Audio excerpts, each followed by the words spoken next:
ditugaskan oleh Bu Indun Muflihatul Hidayah MAE, dan tema yang akan dibawa kali ini adalah mengenai konsep sunnah menurut Muhammad Syahrul.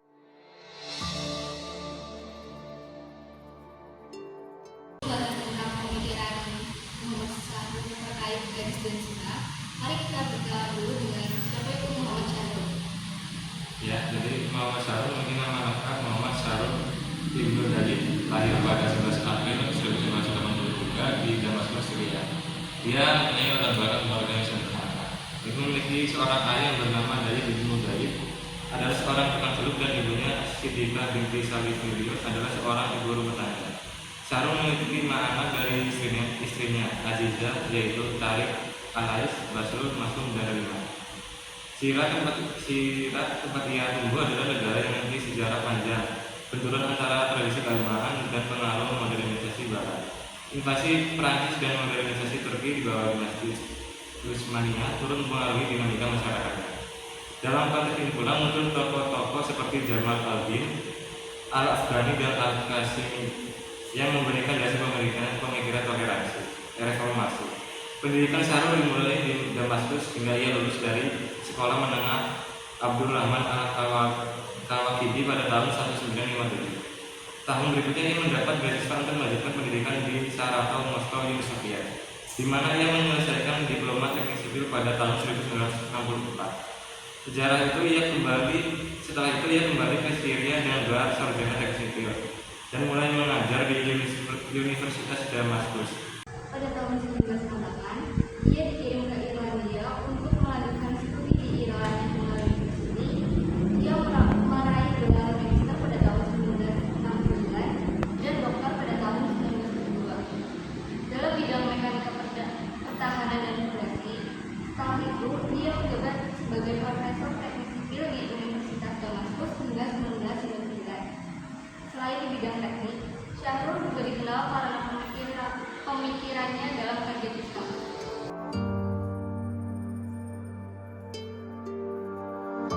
Lanjut ke pemikirannya Muhammad Syahrul mengenai konsep sunnah dan hadis, yang dimana Syahrul berpendapat bahwa sunnah dan hadis bukanlah wahyu, melainkan hasil sejarah.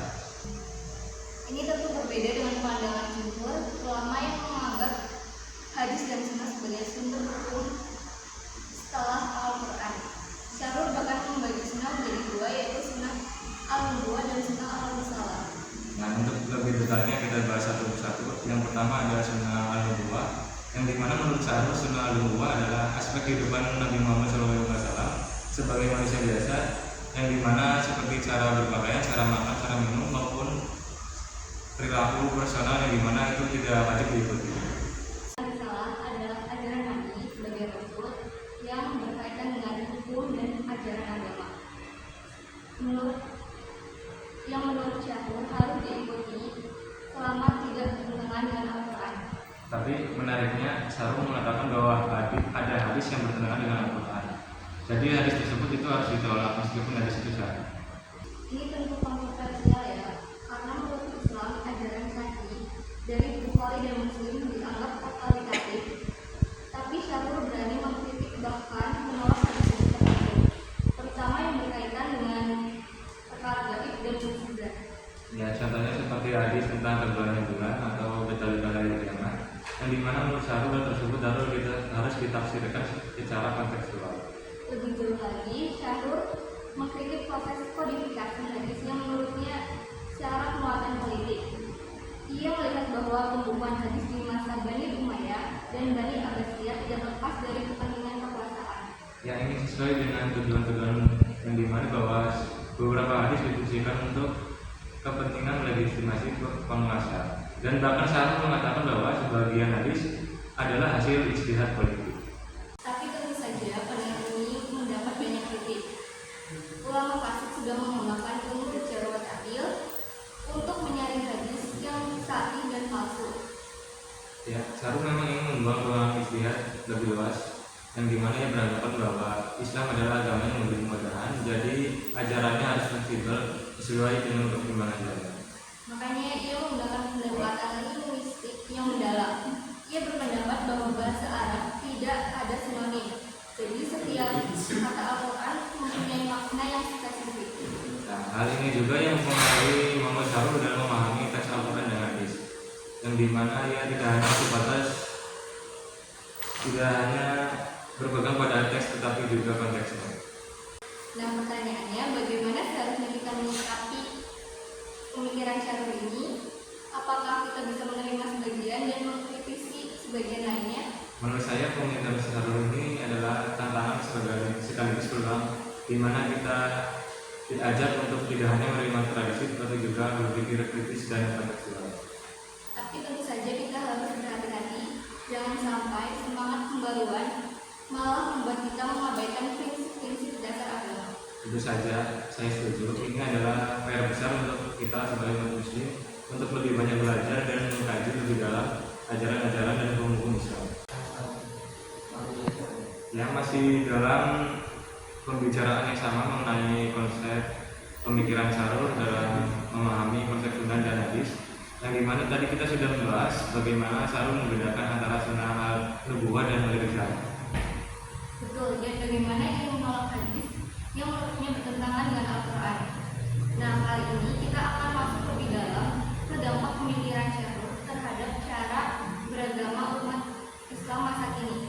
Ya, ini penting banget. Salah satu gagasan Syarul yang cukup berani adalah bagaimana ia memandang hukum-hukum Islam itu sebagai sesuatu yang fleksibel dan harus sesuai dengan perkembangan zaman.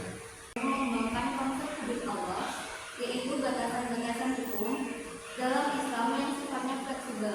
Menurutnya, hukum Islam harus diinterpretasikan sesuai dengan konteks sosial dan budaya, di mana hukum itu diterapkan. Dalam hukum warisan atau poligami, yang dimana menurut Muhammad Syarul hal tersebut tidak harus dipahami secara kaku, melainkan yang terpenting adalah aspek keadilan, bukan angka ataupun pembagian yang kaku. Nah, tentu jadi perdebatan besar ya, karena kalau bicara soal hukum waris, misalnya kita sudah diatur secara detail dalam Al-Quran, tapi Syarul justru mengajak kita untuk memahami prinsipnya, bukan sekedar mengikuti angka-angka pembagian.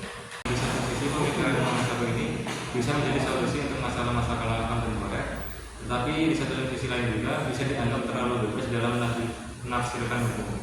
Nah, menurutmu, sejauh mana umat Islam bisa menerima gagasan ini?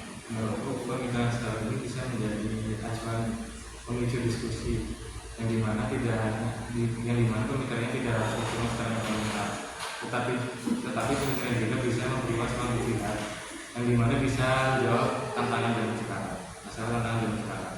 Tapi tantangannya adalah bagaimana memastikan bahwa istihad itu tetap berada dalam koridor Al-Quran dan tidak menyimpang, karena kita tahu Al-Quran itu prinsipnya sudah lengkap sebagai pedoman hidup. Sebenarnya Muhammad Syarul ini menyadari dan tetap memegang Al-Quran sebagai sumber hukum utama, tetapi dia menolak hadis sebagai sumber hukum jika itu bertentangan dengan hadis. Satu hal yang menarik, Syarul juga menolak beranggapan bahwa Nabi Muhammad SAW adalah pembuat syariat baru. Ia menganggap Nabi hanya sebagai mubayyin atau penjelas, bukan syari' atau pembuat hukum. Nah, karena itu Muhammad Syarul menekankan bahwa Al-Quran itu sudah sempurna dan Nabi tidak menambahkan hukum baru. Ini tentu tidak sesuai dengan pandangan mayoritas ulama, di mana sunnah adalah penjelas dan juga sumber hukum kedua. Nah, kalau kita tarik ke kehidupan sehari-hari, bagaimana dampaknya kalau pemikiran ini diterapkan? Mungkin akan ada interpretasi baru dalam hal beribadah atau hukum sosial, seperti isu-isu hak-hak perempuan atau kebebasan beragama, atau juga dalam hukum pidana. Misalnya soal jilbab, Syarul berpendapat bahwa menutup aurat itu harus disesuaikan dengan budaya dan iklim setempat, bukan dengan seragam. Ini tentu jadi perdebatan panjang, yang dimana bagi sebagian umat muslim aturan berpakaian itu sudah menjadi hal yang baku. Tetapi Muhammad Syarul berpendapat bahwa aspek yang terpenting adalah tentang kehormatan dan kesopanan. Jadi menurut Syarul itu ajaran Islam lebih menekankan pada moral dan etika daripada hanya simbol-simbol fisik. Iya, memang ingin mengajak umat Islam untuk lebih berpikir substantif daripada tekstual. Tapi diingat, kita juga harus tetap berhati-hati jangan sampai pemikiran Muhammad Syarul ini menjadi pembenaran dalam kita meninggalkan syariat. Setuju. Maka dari itu kita perlu bijak dalam menyikapi pemikiran semacam ini. Ambil yang relevan dan tetap berpegang pada prinsip dasar agama. Dan jangan lupa yang terpenting, terus belajar dan berdiskusi karena Islam sendiri mendorong umatnya untuk berpikir kritis dan berijtihad.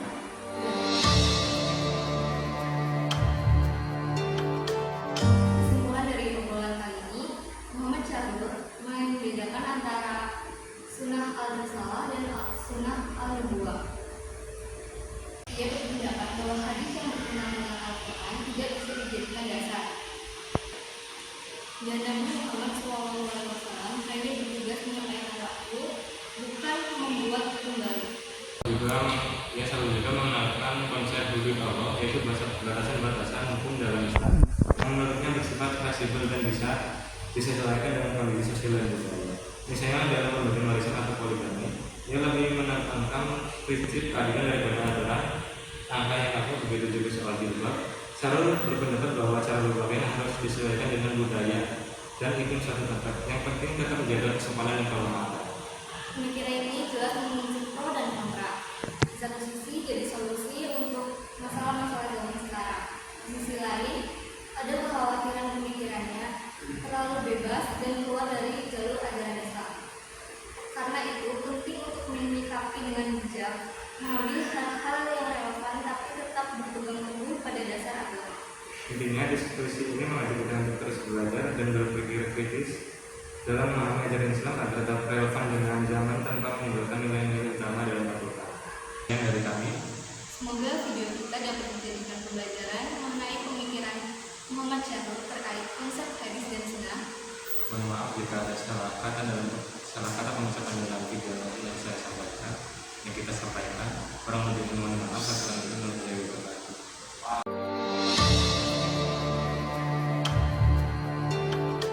Yang pertama ada Alkitab wa Al-Quran Qiraah Mu'asyirah, terbit pada tahun 1990.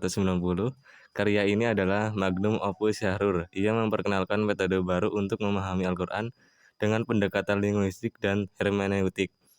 Syahrul membedakan antara Alkitab sebagai prinsip-prinsip universal dan Al-Quran sebagai teks yang dapat ditafsirkan sesuai zaman. Karyanya yang kedua ada Dirasat al-Islamiyah al-Mu'asyirah fi al-Daulat wa al-Mujtama, terbit pada tahun 1994. Buku ini membahas pandangannya tentang hubungan agama, negara, dan masyarakat. Ia menyoroti pentingnya memisahkan otoritas agama dari negara untuk mencapai kebebasan dan keadilan. Terus karyanya yang ketiga ada Nahwah Usul Jadidah di Al-Fiqih Al-Islami Fiqih Al-Mar'ah, terbit pada tahun 2000. Buku ini fokus pada isu-isu perempuan dalam Islam. Syahrur mengkritik interpretasi tradisional yang dianggap menindas perempuan dan menawarkan reinterpretasi hukum-hukum terkait, termasuk poligami dan warisan. Kemudian yang keempat ada Tajfif Manabi Al-Irhab, terbit pada 2008. Dalam karya ini, Syahrul membahas radikalisme dan terorisme yang mengatasnamakan Islam.